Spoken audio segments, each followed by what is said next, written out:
আজ পাঠ করছি মায়ের ভারী 1305 বঙ্গাব্দ শ্রীমায়ের জীবনের ও রামকৃষ্ণ প্রচার ইতিহাসের কয়েকটি ঘটনার জন্য বিশেষ উল্লেখযোগ্য। 1304 শেষ হতেই মা 10/2 নম্বর বোসপালা লেনে বাস করছিলেন। তার সেবার জন্য স্বামী যোগানন্দ থাকতেন। উদ্বোধনের কাজে ব্যস্ত তখন স্বামী ত্রিগুণাতীতানন্দকেও কাজের অবসরে প্রায়ই দেখা যেত। এর মধ্যে স্বামী বিবেকানন্দ আমেরিকা থেকে ফিরে এসেছেন এবং রামকৃষ্ণ মঠের স্থায়ী বাড়ির জন্য তিনি যে টাকা জোগাড় করেছিলেন সেই টাকা দিয়ে 1898 খ্রিস্টাব্দের 3রা ফেব্রুয়ারি বেলুর গ্রামে গঙ্গার ধারে একখণ্ড জমি কেনার বায়না হয়। তখন ওই জমির কাছেই নীলাম্বর বাবুর বাড়ি ভাড়া নিয়ে মঠ করা হয়।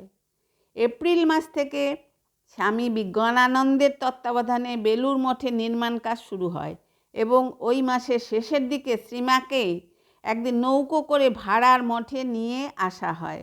সঙ্গে আসলেন স্বামী যোগানন্দ, স্বামী ধীরানন্দ এবং গোলাপমা।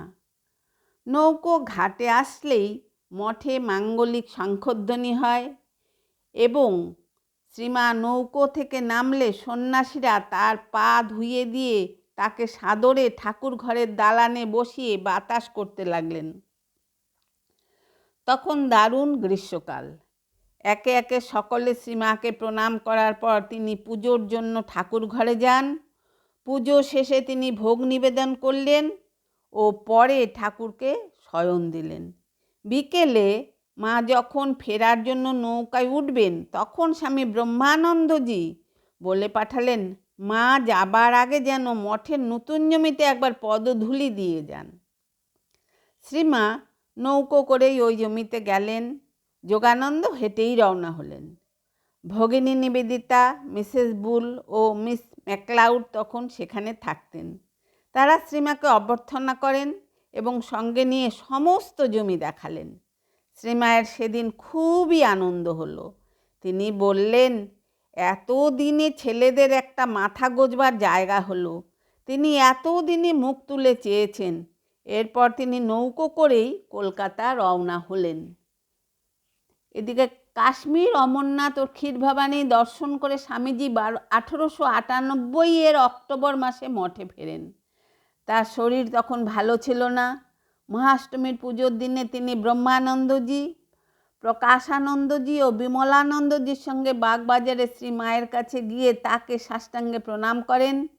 শ্রী মায়ের সারা শরীর ঢাকা, ডান হাত দিয়ে তার মাথায় হাত দিয়ে আশীর্বাদ করেন। মায়ের আদরের ছেলে বলেন, মা, এই তো তোমার ঠাকুর। কাশ্মীরে এক ফকিরের চেলা আমার কাছে আসতে যেত বলে ফকির সাপ দিলে। 3 দিনের ভেতর ওকে উদরাময় এখান থেকে ছেড়ে যেতে হবে। আর তাই কিনা হলো, আমি পালিয়ে আসতে পথ পেলুম না। তোমার ঠাকুর কিচ্ছুই করতে পারলেন না। শ্রীমা উত্তর দেওয়ালেন, বিদ্যা বিদ্যা মানতে হয় বই কি বাবা, তারা তো আর ভাঙতে আসেন না। তোমার শরীরে অসুখ আসা আর ঠাকুরের শরীরের আশা একই কথা। স্বামীজি তখনও অভিমানের সুরে বলেন, শ্রীমা যতই বলুন না কেন তিনি মানতে রাজি নন। আসলে ঠাকুর কিছুই নন। তখন মায়ের সকৌতুক উত্তর আসলো, না মেনে থাকবার জো আছে কি বাবা, তোমার টিকি যে তার কাছে বাঁধা। স্বামীজি আবার মাকে প্রণাম করে বিদায় নিলেন। কাশ্মীর থেকে ফিরে ভগিনী নিবেদিতা কোনো হিন্দু বাড়িতে থেকে হিন্দু রীতিনীতি শিখতে চাইলে শ্রীমা তাকে আনন্দের সঙ্গে নিজ বাড়িতে রাখলেন। কিন্তু নিবেদিতা সমাজের কথা চিন্তা করে বোসপাড়ায় অন্য এক বাড়িতে চলে গেলেন। 12ই নভেম্বর 1898 সালে সকালে শ্রীমা রোজ যে ঠাকুরের ছবিতে পুজো করতেন সেই ছবি নিয়ে নৌকোতে মঠের ঘাটে নামলে সাধুরা তাকে মঠের ঘরে নিয়ে গেলেন। পরে তিনি নতুন মঠেও যান। নিজের হাতে পুজো স্থান পরিষ্কার করে শ্রী শ্রী ঠাকুরের পুজো করেন। পরে নীলাম্বর বাবুর বাড়িতে ফিরে দুপুরে প্রসাদ গ্রহণ করেন। ওই দিনই বিকেলে ভগিনী নিবেদিতা বালিকা বিদ্যালয়ের প্রতিষ্ঠার জন্য স্বামীজি, ব্রহ্মানন্দজি ও শারদানন্দজির সঙ্গে শ্রীমা কলকাতায় আসেন এবং পরদিন 16 নম্বর বোসপাড়া লেনে আসেন। এখানে শ্রীমা নিজেই ঠাকুরের পুজো করলেন। পুজো শেষে শ্রীমায়ের আশীর্বাদ নিয়ে বিদ্যালয়ের আরম্ভ ঘোষণা হলো। শ্রীমায়ের মঠের জমি দর্শনকালে স্বামীজিও তার সঙ্গে ছিলেন। তিনি মঠের চারিদিকে মাকে ঘুরিয়ে দেখিয়ে বলেছিলেন, মা তুমি আপনার জায়গায় আপন মনে হাঁপ ছেড়ে বেড়াও।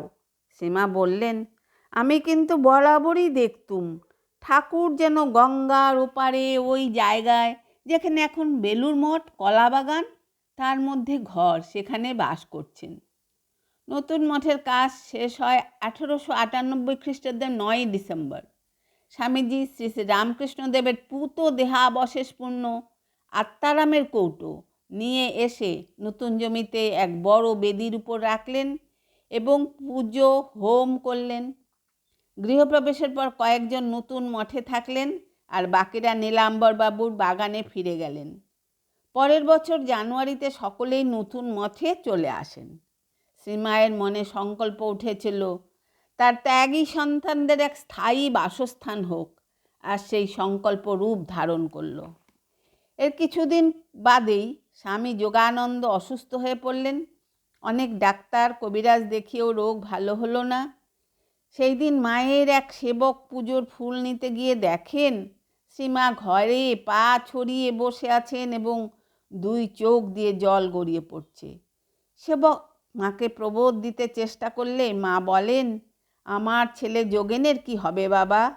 মা আরও বললেন, বাবা আমি যে দেখেছি, ভোরবেলায় দেখলুম ঠাকুর নিতে এসেছেন, বলেই কেঁদে ফেললেন। পরে আবার বললেন, কাউকে বলো না, বলতে নেই। সব শেষ হয়ে গেল। পরদিন শ্রীমাকে দীর্ঘ নিঃশ্বাস সহকারে বলতে শোনা গেল, বাড়ির একখানি ইট খসল, এবার সব যাবে। শ্রীমা বিভিন্ন সময়ে বলেছেন, যোগেনের মতো আমাকে কেউ ভালোবাসত না। আমার যোগেনকে কেউ যদি 8 আনা পয়সা দিত, সে রেখে দিত, বলতো মা তীর্থে তীর্থে যাবেন তখন খরচ করবেন। সব সময় আমার কাছে থাকতো। যোগেন আমাকে বলতো, মা তুমি আমাকে যোগা যোগা বলে ডাকবে। মা বলেছেন, শরৎ আর যোগেন এ দুটি আমার অন্তরঙ্গ। মা আরও বলেছেন, আমার বোঝা নিতে পারে এমন কে আছে দেখি না। যোগেন ছিল, কৃষ্ণলালও আছে, ধীর স্থির যোগেনের চেলা। আবার মা বলেছেন, ছেলে যোগেন আমার খুব সেবা করেছে, তেমনটি আর কেউ করতে পারবে না। ছেলে যোগেনের পর থেকেই শরৎ করছে। আমার ঝক্কি পুয়ানো বড় শক্ত মা। শরৎ ছাড়া আমার ভার আর কেউ নিতে পারবে না। শ্রীমা জগদ্ধাত্রী পুজোর সময় বাবার বাড়িতে যেতেন বাসন মাজতে। এ দেখে স্বামী যোগানন্দ টাকা সংগ্রহ করে কাঠের বাসন কিনে দিলেন এবং বললেন, মা তোমাকে আর বাসন মাজতে যেতে হবে না। স্বামী যোগানন্দজিকে শ্রীমা ঈশ্বরকোটি এবং কৃষ্ণসখা গান্ডীবী অর্জুন বলেই ভাবতেন। ধর্ম রাজ্য স্থাপনের জন্য তিনি শ্রীরামকৃষ্ণের সহিত জগতে অবতীর্ণ হয়েছিলেন এবং শ্রীমায়ের অন্তরঙ্গরূপে প্রায় 12-13 বৎসর পর্যন্ত একান্ত বনে তার সেবা করেছিলেন। স্বামী সারনানন্দজি একবার যোগানন্দজিকে বলেছিলেন, যোগিন, নরেনের সব কথা বুঝতে পারি না, কত রকমের কথা বলে, যখন যেটাকে ধরবে তখন সেটাকে এমন বড় করবে যে অপরগুলো একেবারে ছোট হয়ে যায়। যোগানন্দ বললেন, শরৎ তোকে একটা কথা বলে দিচ্ছি, তুই মাকে ধর, তিনি যা বলবেন তাই ঠিক। তিনি শারদানন্দজিকে মায়ের কাছে নিয়ে গেলেন। এইভাবে শারদানন্দজি মায়ের সেবার অধিকার পেলেন এবং সেই সুযোগে মায়ের সেবার পরাকাষ্ঠা দেখিয়ে রামকৃষ্ণ সঙ্গে চিরস্মরণীয় হয়ে রইলেন। তিনি স্বামীজির আদেশে টাকা সংগ্রহের জন্য পশ্চিম ভারতে যান। এরপর মঠে ফিরে নানা কাজে ব্যস্ত হয়ে পড়েন। তখন শ্রীমায়ের সেবকরূপে ব্রহ্মচারী কৃষ্ণলাল থাকতেন এবং সারদা মহারাজ অর্থাৎ স্বামী ত্রিগুণাতীতানন্দজি দিনে উদ্বোধনে কাজ করতেন ও রাতে মায়ের বাড়িতে এসে থাকতেন। এই সময়ে ত্রিগুণাতীতানন্দজির উপর মায়ের দেখাশোনার ভার ছিল। এরপর শ্রীমায়ের ছোট ভাই অভয় পরলোক গমন করেন। তার অন্য দুভাই প্রসন্ন ও বড়দা তখন চোরাবাগানের এক ভাড়া বাড়িতে থেকে যজমানি করতেন। অভয়ও তখন ওই বাড়িতে ছিলেন। তিনি ডাক্তারি পড়তে আরম্ভ করেন, কিন্তু তার কালব্যাধি উপস্থিত হয়। এই ভাইও চিরবিদায় হলেন। এই ব্যথা মায়ের মনে এমন গভীর দাগ কেটেছিল যে তিনি পরবর্তীকালে নিজের ছোট ভাইদের ছেলেদের সম্বন্ধে বলতেন, এরা সব মুখ্যু সুক্ষু হয়ে বেঁচে থাক। তখন ভাইয়ের স্ত্রীরা বলেন, এই রকম আশীর্বাদ কেউ করে নাকি? তখন মা ম্লান মুখে বলতেন, হ্যাঁ রে হ্যাঁ, তোরা কি জানিস অভয়কে মানুষ করলুম। অভয় চলে গেল। অভয়ের মৃত্যুর পর প্রায় 3 মাস কলকাতায় থেকে শ্রীমা দেশে ফিরে চললেন। দামোদর পার হয়ে তিনি গরুর গাড়িতে চলছেন, আর সামনে স্বামী ত্রিগুণাতীতানন্দ লাঠি কাঁধে প্রহরীর মতো পায়ে হেঁটে যাচ্ছেন।